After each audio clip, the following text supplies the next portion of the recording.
Allez, on vous reparle de cette hausse des matières premières qui se poursuit et qui fait que plusieurs métaux, l'acier, le cuivre, encore le palladium, atteignent des niveaux records. Et on voit que d'ailleurs que le phénomène est assez, pour le coup, généralisé. Alors, quelles conséquences à court terme pour les marchés? On voit ça avec vous, Laurent Grassin. Bonjour, Laurent. Bonjour David.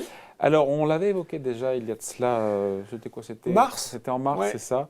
Et ce qu'on peut dire, c'est que 2 mois plus tard, on n'a pas été démenti. En tout cas, la tendance ne s'est pas démentie. Je veux dire, loin de là, bien au contraire. Non, c'est absolument incroyable. Et vous avez dit, il y a les métaux précieux, les métaux industriels, et puis, allons-y, faisons large, toutes les matières premières ou semi-transformées en général, dans le mouvement de hausse des prix absolument spectaculaire. On va commencer par le cuivre, qui est vu souvent comme un indicateur de bonne santé de l'économie, notamment.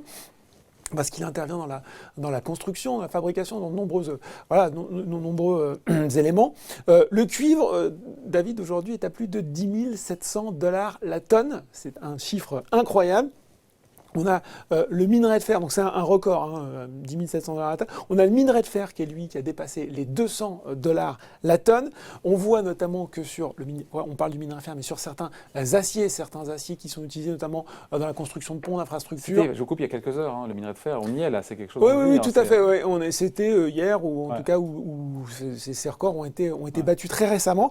Le minerai de fer, 200 $ la tonne. Certaines nuances d'acier, notamment utilisées pour les ouvrages, ponts, ouvrages d'art, on parle de l'acier S355, il a pris plus 100%. Je pourrais vous parler de l'étain également, prisé pour les circuits électroniques.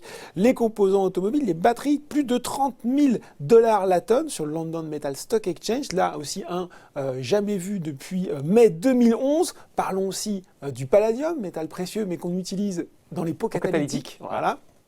Et comme on pense que l'industrie automobile va redémarrer avec la fin du confinement, eh bien le palladium a dépassé les 3 000 $ l'once. En plus, il faut ajouter à ça que sur le cours du palladium, Norilsk Nickel, qui est un des principaux producteurs, a eu un problème dans 2 de ses mines en février, ce qui a ajouté encore à la hausse des prix. Je pourrais vous parler du rhodium, je pourrais vous parler bien sûr aussi du pétrole qui s'achemine, même si ça corrige un petit peu aujourd'hui, tout doucement vers les 70 $ le baril pour le Brent. Bref, sans faire de mauvais jeu de mots, les métaux sont en fusion en ce moment sur les marchés. Oui, mais au-delà des métaux, on retrouve ces augmentations même pour d'autres matériaux, le bois, le plastique, enfin il n'y a pas... C'est ça, c'est ce que je disais, c'est vraiment généralisé.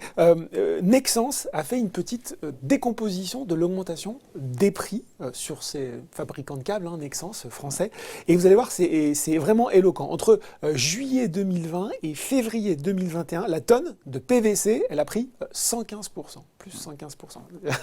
Donc c'est à 1800 $ la tonne à peu près. L'acier sur la même période, 100%, l'étain plus 53%, le cuivre plus 50%. On va rajouter à ça, bien sûr, le prix du transport, puisque bien sûr, là aussi on en a parlé sur Ecorama, entre les containers, le transport maritime, le manque de containers, voilà, le transport maritime, exactement, tout ça, plus 440 à 460%, même les cartons et les tourets.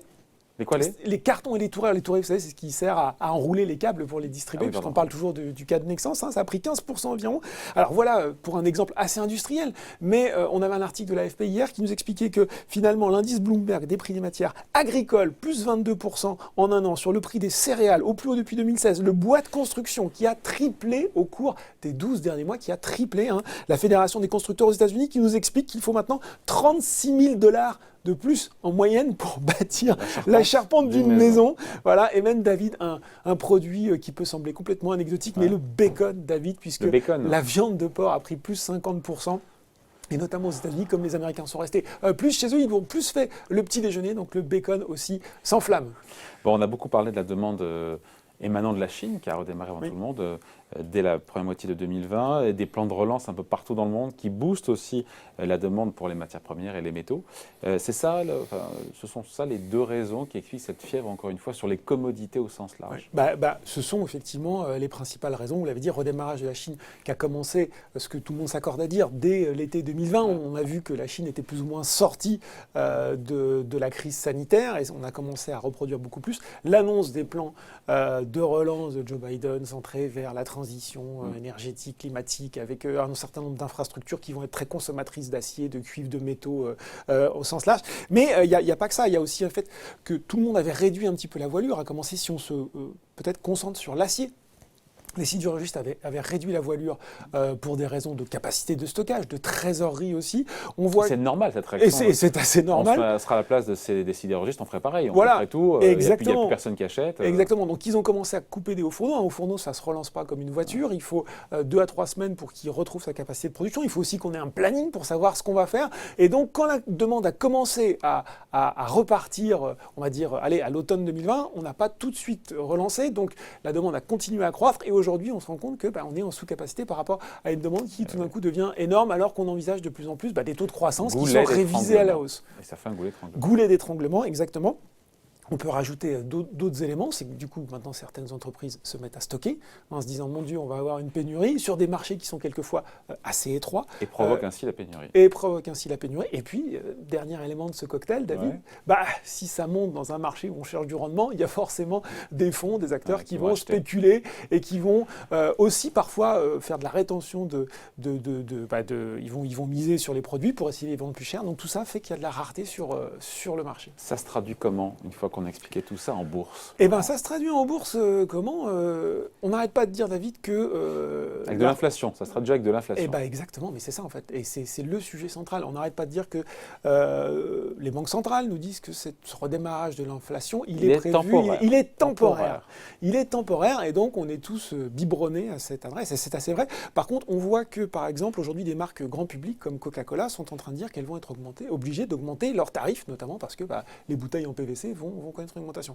Donc attention, et on en a peut-être une petite illustration déjà aujourd'hui avec la chute assez nette du CAC 40. Est-ce que cette inflation... Et de tous les indices boursiers. Et de tous les indices boursiers. Est-ce que cette inflation dont on nous dit qu'elle va être temporaire et dont on sait que là, il va y avoir une espèce de pic dans les 2-3 mois à venir, ne viennent pas quand même jeter un froid...